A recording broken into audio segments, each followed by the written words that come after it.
pedal-powered lathes. They work very well, but they require a different technique. See, I got wood chips flying, so I'm doing the right thing.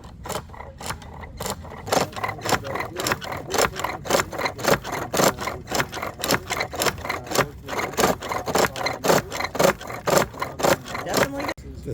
It's there. That's awesome. It comes back. Say I had a rough square piece of wood and I wanted to make something round with it. I wouldn't put a square piece on here because it's too much work to take the edges off. Instead, I would use this bench. This is called a shave bench. You use a draw knife, very sharp edge knife. The wood is held in place by a very simple and ingenious foot pedal system, and then you just draw the knife towards you, and as you can see, it starts out as just a fun little hobby, and then the wood right down. Is there a way to make Now I have a little bit of difficulty with this particular piece because there's a knot here that goes all the way through. What I would do with this, I would either use my axe to try and chop the knot down, or cut it off here and use this piece. Now I use this. For example, now that I've switched to the home, That piece of wood fell down, and that's perfectly okay with that. For making pegs. Here was also true. and here. We were considering. Took the peg out.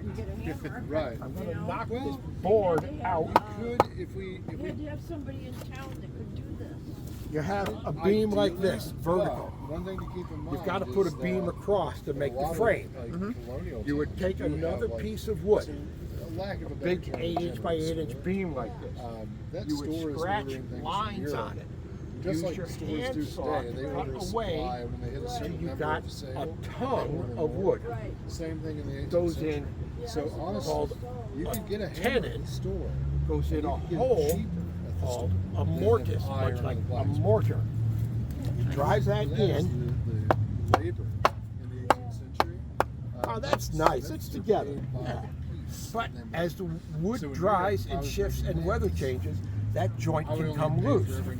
To prevent that, you use just a simple peg.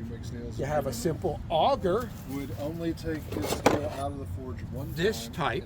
This is too big for what I was using, but it shows you a representation of an auger. Drill the hole through, all three. So you got 1, 2, 3. Drill it all the way through. The shaved bench, you've made a peg. You drive the peg in. Pennies compared to what that joint will not come apart. The reason for that is in Europe, this house was built, at least in part, with this type of joinery. And you can see that on the part of the house where there is no red clapboard there in the corner. You'll see lots of rectangular holes. That's for boards to slide in and be locked together. Cool. It is a very strong joint.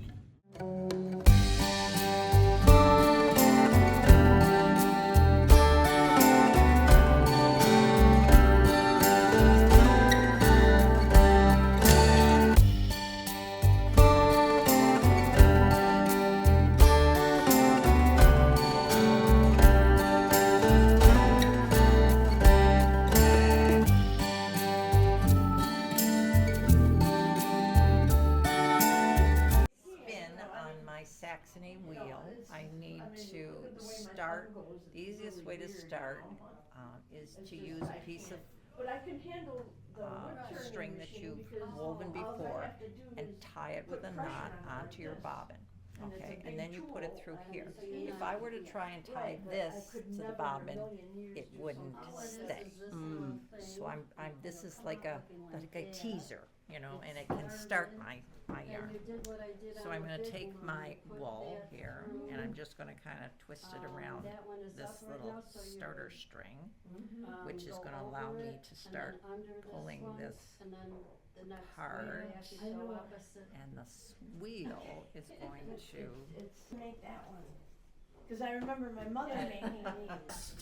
Okay, this turns the bobbin, and this little piece here that keeps this winding around the bobbin. But my problem today is, oh no. Well, that's a no problem.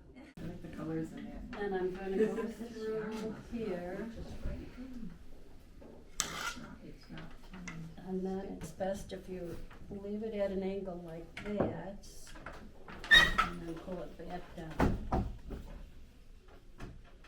And now I'm gonna do the opposite. Oops. Oh, it's quite long. I see it's wrapped around. I'm coming to an end, which is frightful, because then we'll have to work the loom again. That's what they call when you put I see. the thread on. And to do To that, finish it. you have to figure out how big you want your piece to be, It's so and how many times to put it around those pegs over there. And you carry the whole Yes, I see thing it right off here. in one piece. Oh, you start this Yeah, with and tie it up under there and through Because if I everything tried and to tie it tie up this around in the here, back. it wouldn't. This is very primitive. If you knew what you were doing and you were using all of your petals, you'd come out with some of the coverlets that are on the back. I see. Thank you very much. Very cool.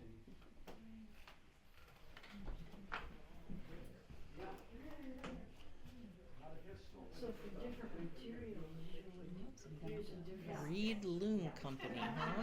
Nice. Wool and your flax were the two most common. The other would have been silk.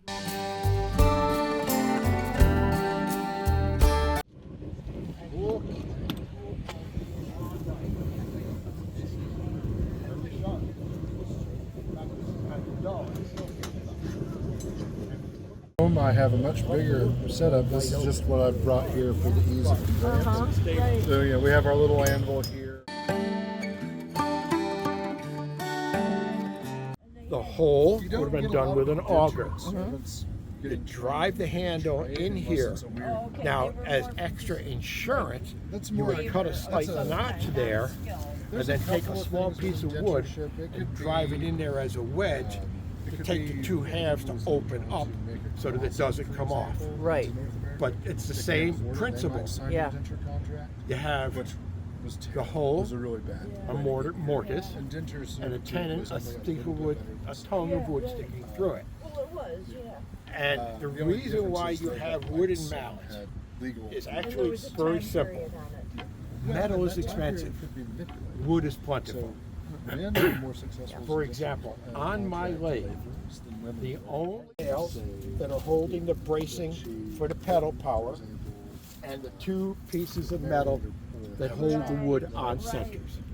Even the hinge is nothing but a piece of thick leather that has been oiled so that it stays pliable. The U is very flexible, and the string would be sinew, much just like the Native Americans did, like the indigenous people. You have a very ingenious little pulley system. Two pulleys at 90 degrees to each other. The top one moves with the string, and the bottom one moves that way to bounce your piece back and forth. But then